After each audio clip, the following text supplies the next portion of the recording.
Hello students, क्या आप एक गवर्नमेंट फार्मासिस्ट बनना चाहते हैं?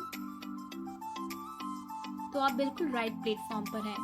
यहाँ मैं कुछ प्रिपरेशन की टिप्स एंड ट्रिक्स बताऊंगी जो आपके अपकमिंग एग्जाम्स में काफ़ी हेल्पफुल हो सकती हैं। तो चलिए स्टार्ट करते हैं। तो सबसे पहले हमें ये जानना होगा कि गवर्नमेंट फार्मासिस्ट जॉब होती क्या है, कितने टाइप्स की होती हैं। तो फर्स्ट आपकी कॉन्ट्रैक्चुअल जॉब होती है जो कुछ लिमिटेड टाइम पीरियड के लिए ही होती है। And second one is permanent job. Permanent job life time job होती है, इसका कोई एक्सटेंड पीरियड नहीं होता, ये आपको फिक्स होती है। हर एक स्टेट फार्मासिस्ट एग्जाम कंडक्ट करवाता है। इन एग्जाम्स का मोड क्या होता है? इन एग्जाम्स का मोड रिटन प्लस इंटरव्यू होता है। आज हम कुछ टॉपिक्स कवर करेंगे, जैसे you need to understand your goal. आपको अपना गोल अंडरस्टैंड करना पड़ेगा, whether you want to be a pharmacist in government sector और नॉट। बट अगर आप ये वीडियो देख रहे हैं तो कहीं ना कहीं आपको एक गवर्नमेंट फार्मासिस्ट बनना है। तो सबसे पहले आपको अपने सिलेबस को अंडरस्टैंड करना पड़ेगा एंड अपने एग्जाम पैटर्न को, बिकॉज काफ़ी सारे students without knowing there syllabus, without knowing there pattern, वो अपनी बुक्स खोलते हैं एंड स्टार्ट कर देते हैं अपनी स्टडी को, जिससे वो कहाँ लैग करते हैं, वो उस परमानेंट जॉब को क्रैक नहीं कर पाते। तो सबसे पहले अगर आपने एम्स का एग्ज़ाम दे रहे हैं तो सेम प्रोसेस आपको यही उसमें अप्लाई करना है। सबसे पहले आपको अपना सिलेबस देखना है एंड उसका एग्ज़ाम पैटर्न। फोर्थ चीज़ जो हम देखेंगे वो है स्टडी मटेरियल। एक राइट स्टडी मटेरियल होना बहुत ज़रूरी है एंड एक टाइम कंजप्शन मैनेजमेंट भी होना बहुत ज़रूरी है अगर आपको सीरियसली एक परमानेंट जॉब क्रैक करनी है।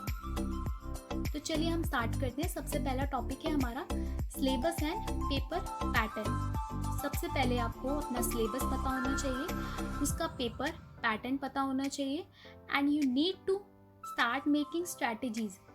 अगर आपने अपना सिलेबस पता कर लिया, पेपर पैटर्न पता कर लिया, उसके बाद आपको एक स्ट्रैटेजी बनानी होगी कि आपको कैसे स्टडी करनी है and you need to analyse and make study plan.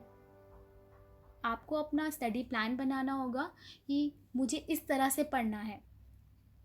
And the next thing, you need to make a point to point notes, जिसके लिए आपको नोट पैड की ज़रूरत पड़ेगी। एंड हर एक टॉपिक को पढ़ने के बाद आपको उसको रिवीजन ज़रूर करना है। सेकेंड चीज़, स्टडी मटेरियल। सबसे पहली चीज़ आपने अपने सिलेबस को जाना, एग्ज़ाम पैटर्न को जाना, स्ट्रैटेजी बनाई एंड स्टडी मटेरियल कलेक्ट किया। आप एक जगह से स्टडी नहीं कर सकते, इससे आपकी स्टडी में एनहांसमेंट नहीं आएगी।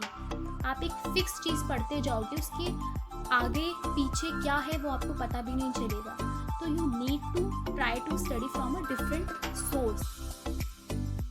लाइक इंटरनेट का आप यूज़ कर सकते हैं, इंटरनेट पे भी बहुत सारी चीज़ें मिलेंगी आपको। अब हम बात करते हैं फार्मेसी एग्ज़ाम की। तो फार्मेसी एग्ज़ाम में डिफरेंट पैटर्न होते हैं for different exams. Like AIIMS का पैटर्न डिफरेंट मिलेगा आपको, बीएसएसबी का पैटर्न डिफरेंट मिलेगा एंड ईएसआईसी का पैटर्न डिफरेंट मिलेगा। आपको सेम पैटर्न कभी नहीं मिलेगा।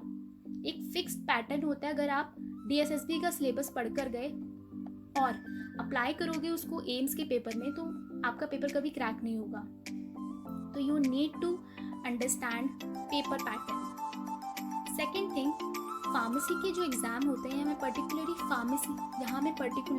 फार्मेसी के एग्ज़ाम्स की बात कर रही हूँ। यहाँ पे आपके दो तरह के पैटर्न आते हैं।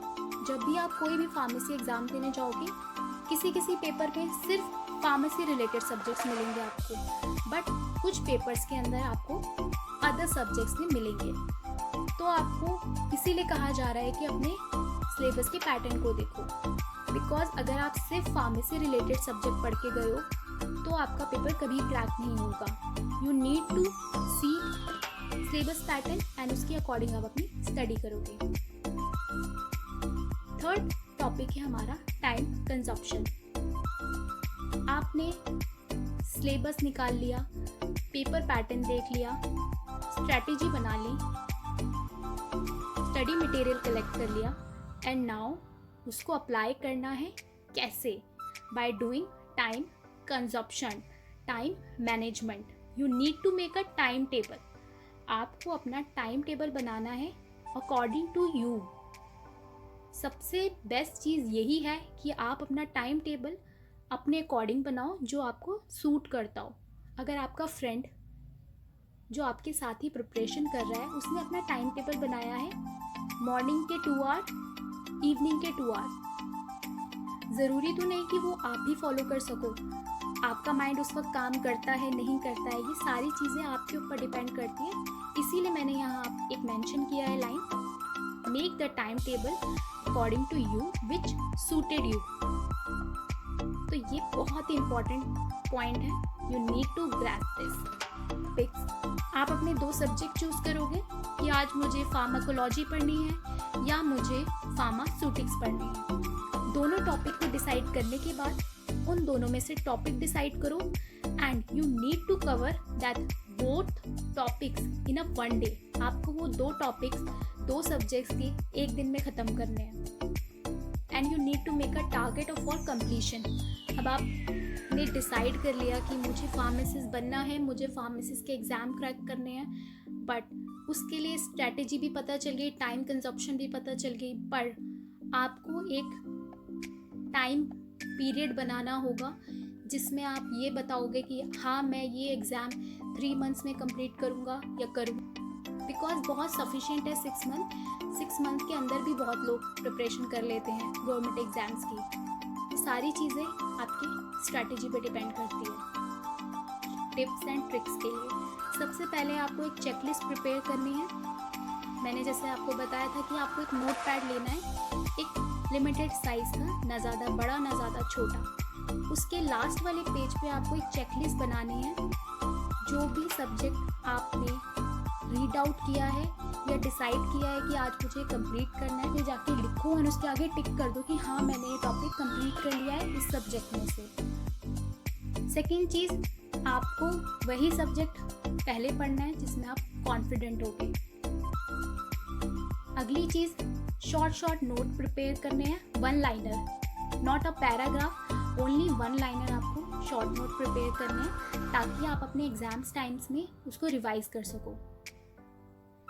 एंड जो भी टॉपिक आप कंप्लीट करते हो उसके मॉक टेस्ट आपको उसी दिन सॉल्व करने हैं। And the last thing is, अगर आपको अपने सिलेबस को जल्दी कंप्लीट करना है तो आप 2 सब्जेक्ट को एक साथ लेके चलो। 2 subject low, 2 topic low and उसको एक दिन में ख़त्म करो। इससे आपका सब्जेक्ट और आपका टॉपिक जल्दी कवर अप होगा एंड आपका कोर्स जल्दी कंप्लीट होगा। अगर आपको मेरा ये वीडियो पसंद आया हो तो लाइक करें, शेयर करें एंड मेरे चैनल को सब्सक्राइब करें। अगर आपके माइंड में कोई भी डाउट है या कोई भी एग्ज़ाम से रिलेटेड क्वेरी है, आप नीचे दिए कमेंट बॉक्स में वहाँ टाइप कर सकते हैं। मैं कोशिश करूँगी कि आपके सारे आंसर्स दे सकूँ। Thank you.